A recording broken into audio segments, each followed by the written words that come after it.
अवधूत चिंतन श्री गुरुदेव दत्त. श्री स्वामी समर्थ. स्वामी भक्तांनो, तुम्हा सर्वांचे भक्तिमय चॅनलवर स्वागत आहे. तुम्हा सर्वांच्या सर्व चांगल्या इच्छा पूर्ण होत ही स्वामी माऊली चरणी प्रार्थना.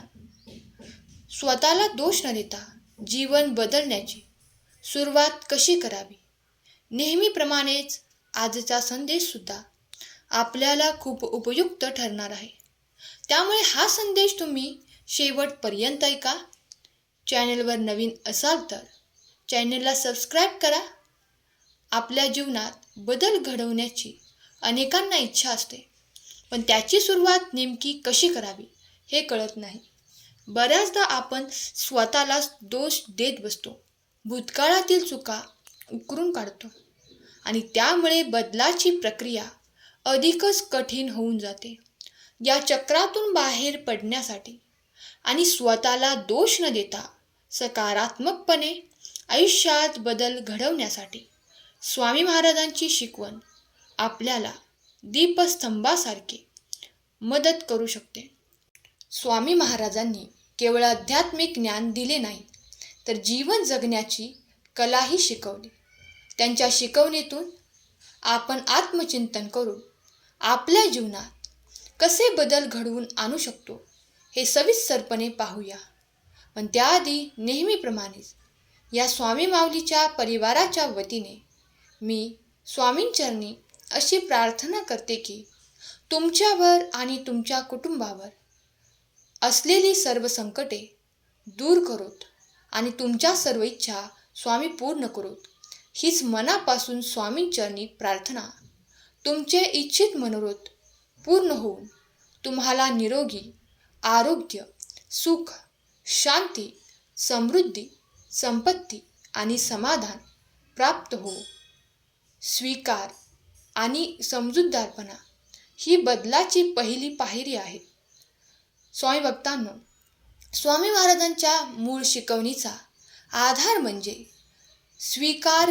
जीवनात बदल घडवायचा असेल तर आधी आपल्या सध्याच्या परिस्थितीचा आणि स्वतःचा स्वीकार करणे अत्यंत आवश्यक आहे. त्याशिवाय पर्याय नाही. याचा अर्थ असा नाही की आपण निष्क्रिय राहायचे, तर याचा अर्थ असा की आपण आपल्या कमतरता, चुका आणि भूतकाळातील घटनांचा स्वीकार करायचा आहे. स्वतःला दोष देणे थांबवून मी असाच आहे किंवा माझ्या हातून चुका झाल्या असे म्हणण्याऐवजी मी आजपर्यंत जे काही केले ते माझ्या त्या वेळच्या समजुतीनुसार आणि परिस्थितीनुसार केले हे समजून घेणे जास्त महत्त्वाचे आहे. स्वामी माऊली नेहमी समजूतदारपणावर भर देत असते. आपल्याला माऊली शिकवतात की प्रत्येक व्यक्ती आपल्या पद्धतीने आणि आपल्या बुद्धीनुसार वागतो. जेव्हा आपण स्वतःच्या चुकांबद्दल जास्त कठोर होतो, तेव्हा आपण समजूतदारपणा गमावतो आणि ती चूक आपण करता कामा नये. एकदा चूक झाली की ती चूक नंतर आपण सुधारायला पाहिजे. स्वतःला दोष देण्याऐवजी मी यातून काय शिकलो किंवा काय शिकले पाहिजे, पुढच्या वेळी मी हे कसं अधिक चांगल्या प्रकारे करू शकतो, असा प्रश्न स्वतःला विचारणे अधिक विधायक आहे. हा समजूतदारपणाच आपल्याला आत्मकथनेकडे घेऊन जातो आणि बदलाची प्रक्रिया ही सोपी होऊन जाते. भूतकाळाची भीती आणि भविष्याची चिंता टाळा. आपल्यापैकी बरेच जण भूतकाळाच्या ओझ्याखाली आणि भविष्याच्या चिंतेत वावरतात. मी हे केलं नसतं तर आज माझी परिस्थिती वेगळी असते किंवा भविष्यात काय होईल, कसं होईल याची चिंता त्यांना सतावत असते. अशा विचारांनी आपण वर्तमान जगणे विसरूनच जातो. दत्तमाऊलींची शिकवण आपल्याला सांगते की वर्तमान क्षणात जगायचे महत्त्व तुम्ही जाणून घ्या. भूतकाळ बदलता येत नाही आणि भविष्य हे अनिश्चित आहे. मग व्यर्थ चिंता काय कामाची. आपल्या हातात फक्त आजचा क्षण आहे. स्वतःला दोष देण्याऐवजी भूतकाळातील अनुभवांना एक धडा म्हणून पहा. प्रत्येक अनुभव, मग तो चांगला असतो किंवा वाईट, आपल्याला काहीतरी शिकवतो. त्यातून शिका. ज्या चुका झाल्या त्या पुन्हा होणार नाही याची काळजी घ्या, पण त्याबद्दल स्वतःला शिक्षा देऊ नका. भविष्याची चिंता करणे देखील निरर्थक आहे. चिंता करून काहीही होत नाही.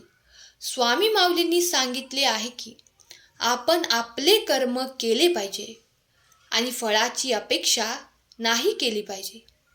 जेव्हा आपण आपले आजचे कर्म निष्ठेने करतो तेव्हा भविष्य आपोआपच आपलं उज्ज्वल होत असते आणि आपल्या पाठीशी आपल्या स्वामी माऊली असतातच.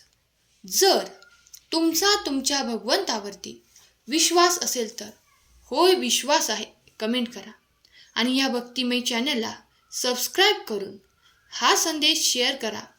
सकारात्मक दृष्टिकोन ठेवा आणि कृतज्ञता ठेवा.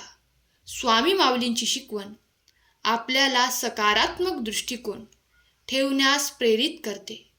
जीवनात कितीही अडचणी आल्या तरी त्यामध्ये काहीतरी सकारात्मक शोधण्याचा प्रयत्न करा. हे सोपे नाही, पण अशक्य सुद्धा नाही. स्वामी माऊलींना अशक्य असे काहीच नाही.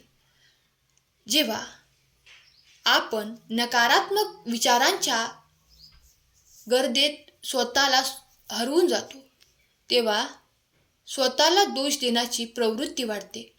उलट जेव्हा आपण सकारात्मक गोष्टींकडे लक्ष केंद्रित करतो तेव्हा आपल्याला नवनवीन मार्ग दिसू लागतात. कितीही कठीण काळामध्ये कठीण प्रसंग असू दे, यासोबतच कृतज्ञता बाळगणे अत्यंत महत्त्वाचे आहे. आपल्या चांगल्या गोष्टी घडून येत असतात, घडून गेलेल्या आहेत, त्याबद्दल कृतज्ञ राहा. छोटीशी गोष्ट असो व मोठी, प्रत्येक गोष्टीसाठी आभार माना. ते प्रत्येकाचे जेव्हा आपण कृतज्ञ असतो तेव्हा आपले मन शांत होते आणि स्वतःला दोष देण्याची भावना कमी होते. दत्तगुरूंनी नेहमीच निसर्गाशी आणि सर्व जीवसृष्टीशी कृतज्ञता बाळगण्यास शिकवले आहे.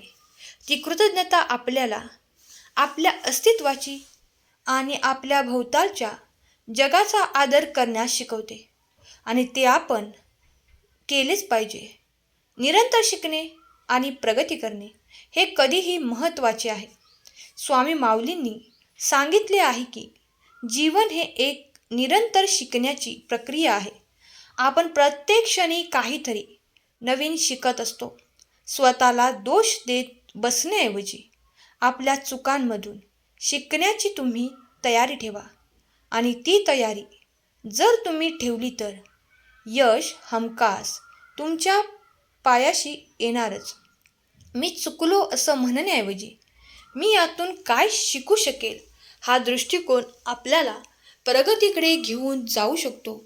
नवीन कौशल्य आत्मसात करा, नवीन ज्ञान मिळवा आणि सतत स्वतःला सुधारण्याचा प्रयत्न करा. ही प्रक्रिया तुम्हाला अधिक आत्मविश्वास देईल आणि स्वतःला कमी लेखण्याची भावना दूर करेल. प्रयत्न करून पहा. स्वामी भक्तांनो, आपण बोलतो तेवढं सोपं नाही, पण प्रयत्न केल्यावर अशक्यसुद्धा काहीच नाही. सहमत असाल तर खरा स्वामी भक्त टाईप करा आणि हा संदेश आपल्या प्रियजनांना शेअर करा.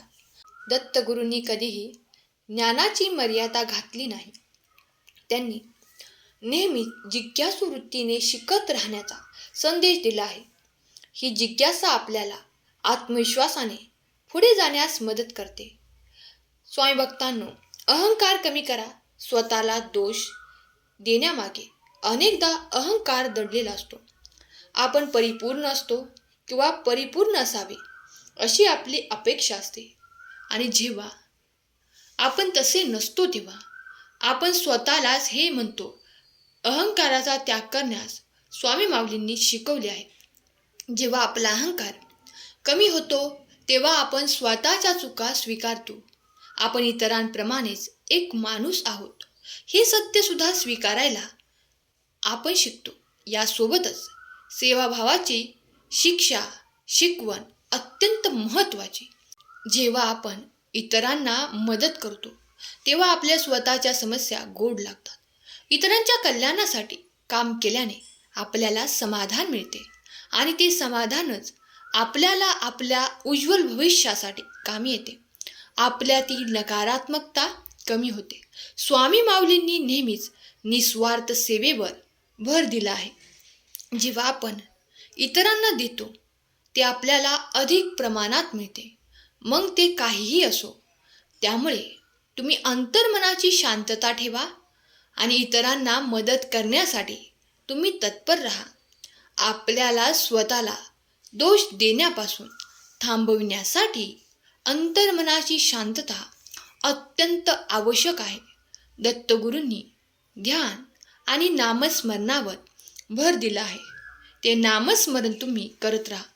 जेव्हा आपले मन शांत असते तेव्हा आपल्याला स्पष्टपणे विचार करता येतो आणि आपण अनावश्यक चिंता किंवा भावनांपासून दूर राहू शकतो. जर आजचा संदेश तुम्हाला आवडला असेल तर संदेशाला लाईक करून या भक्तिमय चॅनलला सबस्क्राईब करा आणि कमेंट बॉक्समध्ये राजाधिराज योगीराज असे टाईप करा. हा संदेश आपल्या प्रियजनांना शेअर करा. जे सतत चिंतित राहतात त्यांना शेअर करायला विसरू नका. सतत नामस्मरण करत राहा, कारण नामस्मरणाशिवाय आपल्याला आनंद मिळत नाही. केलेली सेवा स्वामींचरणी अर्पण करते. आजचा संदेश शेवटपर्यंत ऐकल्याबद्दल धन्यवाद. श्री स्वामी समर्थ. जय जय स्वामी समर्थ. श्री स्वामी समर्थ. जय जय स्वामी समर्थ.